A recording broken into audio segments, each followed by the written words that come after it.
FC ทุกคนทาง Facebook แล้วก็ YouTube มาพบกับสองของเฮาเนาะสอนแล้วก็ให้ความรู้เกี่ยวกับPCP มีความแม่นยำแล้วก็ถูกดีเนาะมาพบสองของเฮามื้อนี้เฮาก็ประกอบเครื่องให้ลูกค้าเนาะอ่า2-3ชุดเนาะมาเทื่อนึงก็ได้แต่3-4ชุดมาก็บ่อยากมีเวลาในช่วงนี้เนาะก็บ่อยากมีเวลาขายปานใดแล้วก็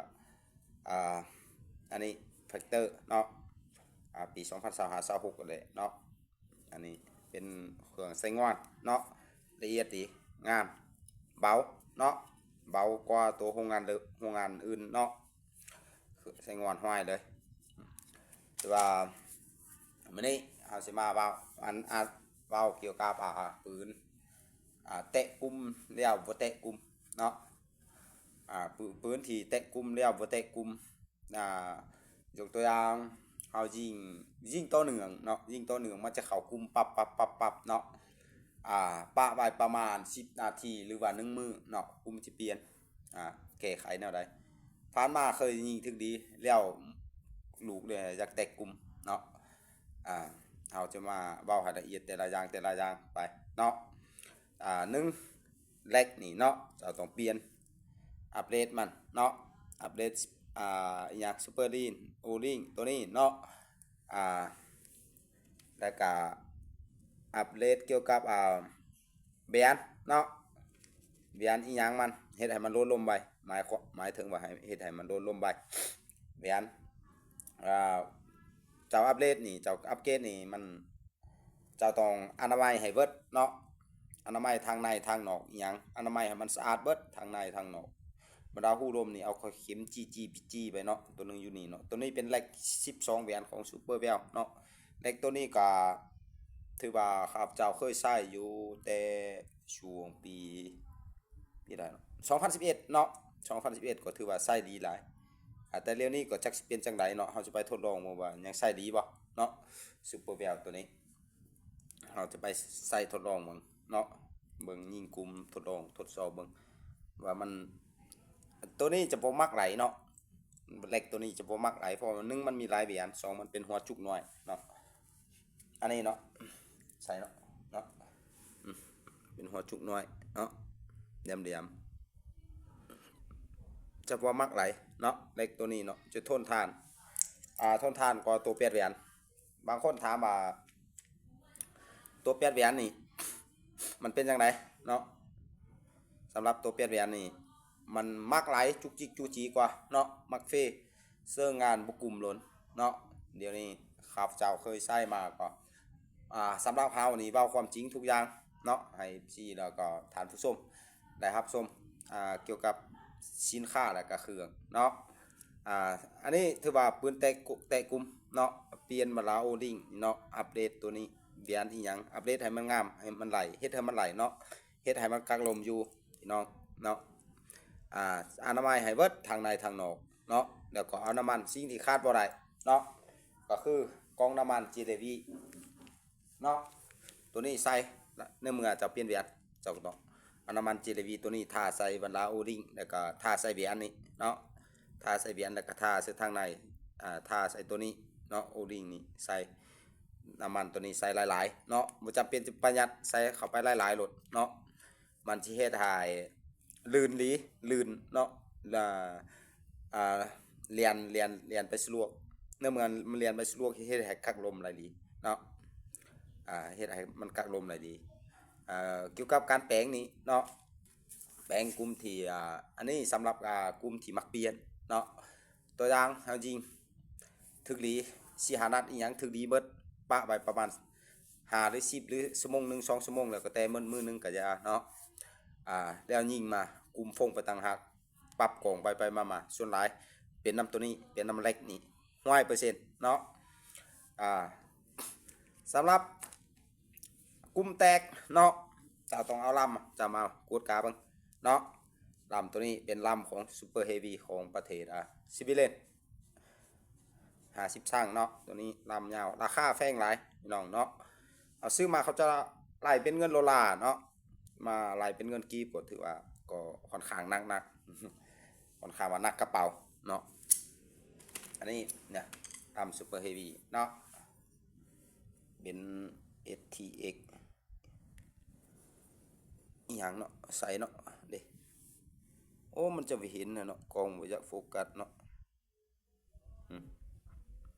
โอ้ไปเห็นนะเนาะกล้องบ่โฟกัสเด้ดำเขียวยังบ่ทันได้อนามัยเนาะสำหรับใบยิ่งลูกมักแตกกุมไปมาๆเนาะให้อนามัยลำเกี่ยวเนาะอนามัยลำเกี่ยวของเจ้าอนามัยทางในนี่เนาะเอาน้ำมันหรือว่าอีหยังใส่หูดจนว่าให้มันใสสะอาดเนาะถ้ากุมเตกกระจายอ่าสำหรับอันนี้ถือว่าอนามัยลำเนาะอีกอย่างหนึ่งพี่น้องอีกอย่างหนึ่งเนาะเราจะว่าเกี่ยวกับเข็มปอนดูเนาะเข็มปอนดูของเราจะเอาคอแฟกเตอร์นี่มาตัวอย่างก็ได้เนาะปืนอีหยังก็แล้วแต่เป็นตักติโก้แฟกเตอร์อีหยังก็แล้วแต่เนาะจะมาเอาแฟกเตอร์นี่มาตัวอย่างให้เบิ่งเนาะเข็มปอนดูเนาะให้บ่เฮ็ดยาวหลายบ่เฮ็ดสั้นหลายเนาะถ้าสั้นหลายมันจะยู่รูเข้าไปบ่ถึงในลำเกี่ยวเนาะยู่รูเข้าไปบ่ถึงในลำเกี่ยวเนาะรุดลำเกี่ยวเนาะมันยิ่งมันจะบ่ยักทึกบ่ทึกเนาะบ่ทึกว่าซั่นซะหันยาวหลายเวลาเฮาง้างมันก็ยากเวลาเอาโม่เข้าเนาะยาวหลายเนาะแต่ว่ายาวมันก็ดีอยู่แต่ว่ามันเฮ็ดให้มันพอดีเนาะเวลาเฮาง้างขึ้นให้มันเทียงกับสุดโดนนี่แบบนี้เนาะแบบนี้ก็ได้แล้วเนาะมันก็ลูกก็มันก็เข้าไปกินในลำเกี่ยวถ้าลูกมันบ่เข้าไปกินน้ำบ่เตะเกี่ยวเนาะบ่เตะเกี่ยวมันก็บ่จักเจ๋งปานใดนี่เนาะนี่บ่เตะเกี่ยวเนาะบ่เตะเกี่ยวเฮ็ดให้ไปลูกปืนวินไปตามขอบนี่เนาะเฮ็ดให้อยากเปลี่ยนทิศทางเนาะแต่ตัวนี้วินหนีเนาะวินหนีหรือว่าเสียหรือว่ามันตกอีหยังก็แล้วแต่เนาะเวลาเราใช้งานเอาลูกสว่านเนาะลูกสว่านอยู่ห้านตามห้านทั่วไปมาตัดใส่ให้มันพอดีเนาะให้มันพอดีเลยลูกสว่านอีหยังมาตัดใส่แล้วก็แย่เขาเอากาวฮวนจวดเนาะกาวฮวนจวดอมตัวนี้เนาะสำหรับอันนี้ถือว่าสำหรับลำเนาะบัดนี้เนาะระบบแกนวาล์วเจ้าเนาะแกนวาล์วเจ้าจงให้พอดีถ้ายิ่งลูกน้ำหนักสูงก็จงยาวถ้ายิ่งลูกน้ำหนักต่ำก็จงสั้นตัวนี้เนาะสำหรับแกนวาล์วตัวนี้เนาะสำหรับวาล์วตัวนี้เล็กตัวนี้เนาะอันแกนวาล์วตัวนี้เนาะบ่ควรใบยาวเกินแล้วก็บ่ควรใบสั้นเกินเนาะถ้าใบสั้นเกินเฮ็ดให้บ่แห้งยิ่งนกยิ่งหนูอีหยังก็บ่อยากตายเนาะมันไปแห้งเนื้อเมือมันบ่อยากแห้งแล้วเนาะบ่อยากแห้งเนี่ยมันก็เฮ็ดให้ทำลายบ่หลายตัวนี้เนาะบ่ใบสั้นหลายบ่ใบยาวหลาย4-5 มิลเนาะ4 มิล 5 มิลถ้ามันแห้งเกินเนาะก็ใบอยู่3 ปลายมิลเนาะ3.7 3.6 มิลถ้ามันบ่แห้งเนาะก็ถือว่าใบยาวหน่อยนึงเนาะ5 มิล 4 มิล 5 มิลก็ได้สำหรับอันนี้เนาะสำหรับมาควันเอากระดาษทรายมาฟัดให้มันดีเนาะมันจะมีขีดสนิมเนาะฟัดให้มันดีแบบนี้เนาะสำหรับมาควันนี่ฟัดเนี่ยนี่เนาะจะให้มันลื่นมันเวลามันเลียนไปเนาะเลียนไปมันจังบ่คัดเนาะบ่คัดอีหยังอันนี้เบื้องต้นเนาะของปืนสำหรับสปริงเนาะสำหรับสปริงนี่เนาะเปลี่ยนเป็นชุดแบบนี้เปลี่ยนเนาะถ้าสิเปลี่ยนแต่ตัวหลังตัวหน้ามันแข็งก็บ่ได้เนาะตัวหน้าแข็งตัวหลังอ่อนก็บ่ได้เนาะสำหรับสปริงเขาเจ้าเฮ็ดมาเนาะมันจะสมดุลกันสปริงหน้าสปริงหลังเนาะตัวนี้มันเครื่องโรงงานมันแข็งโพดเนาะนี่เจ้ายิ่งลูกน้ำหนักต่ำเจ้าจงใส่สปริงอ่อน ยิ่งลูกสลักน้ำหนักสูงต้องใส่สปริงแข็งเนาะแล้วก็เพิ่มน้ำหนักมาคอนเข้าเนาะอ่าสำหรับสปริงเนาะก็ปัญหาหนึ่งที่ว่าสำคัญหลายเกี่ยวกับปืนเนาะถ้าสปริงบ่ดีบ่เตะดีบ่ดีดีหนึ่งกะอันนี้หนึ่งกะเปลืองลมเนาะสองมากะบาดแห้งบาดคอยเนาะเฮ็ดให้ลูกบินบ่ได้เสมอเนาะเฮ็ดให้สปริงควันบาดซับแห้งบาดซับคอยเนาะบาดเอาลมน้อยลมหลายหรือว่าแนวนั้นเนาะสำหรับสปริงเนาะต้องใส่ตัวดีๆให้มันจบเนาะถ้าว่าใส่บ่จบแน่นอนเนาะใส่ถามว่าใส่หลายบ่หลายก็บ่ปานใดเนาะใส่หลายบ่คักปานใดเนาะบางอันแห้งเกินบางอันบ่แห้งเนาะสปริงตัวนี้เนาะนี่มันแข็งเนี่ยแบบนี้เนาะแข็งเกินเนี่ยเนาะคือจิบ่อยากเตะลมหลายดีเนาะตามเฮาอ่านอยู่นี่เนาะสปริงตัวนี้ถือว่าอยากแข็งเกินจะได้ตัดอีกหน่อยนึงเนาะสปริงน้อยลันล็อกแกนวาล์วเนาะลันทางหน้าหรือว่าลันล็อกแกนวาล์วบัดนี้เนาะสำหรับลูกเนาะลูกนี่ไส้52แล้วก็54เนาะน้ำหนักต่ำถ้าล่มเจ้าแห้งหลายเจ้าก็ดินน้ำหนักสูงมันจะถึกเนาะถ้าเจ้าดินล่มต่ำเจ้าก็ต้องใส่น้ำหนักต่ำเนาะถ้าดินล่มสูงล่มแห้งล่มสูงใส่ลูกน้ำหนักต่ำมันจะปิวยิงไกลเนาะสำหรับยิงไกลสิ่งที่เฮาเว้ามานี่เนาะเฮาก็อาจว่าท่านผู้ชมเนาะบ่เข้าใจหลายก็อาจจะเข้าใจน้อยเนาะสิ่งที่เฮาเว้ามานี่อยู่ในนี่หมดทุกอย่างเนาะสำหรับปืนนี่มันเท่ไวกว่าหมู่แม่นเล็กเนาะส่วนหลายแม่นเล็กเปียดเบียนมีปัญหาหลายกว่าหมู่เนาะปัญหาหลายกว่าหมู่เล็กเปียดเบียนเนาะถ้าล่ำลีลูกลีเล็กลีนี่ถือเนาะ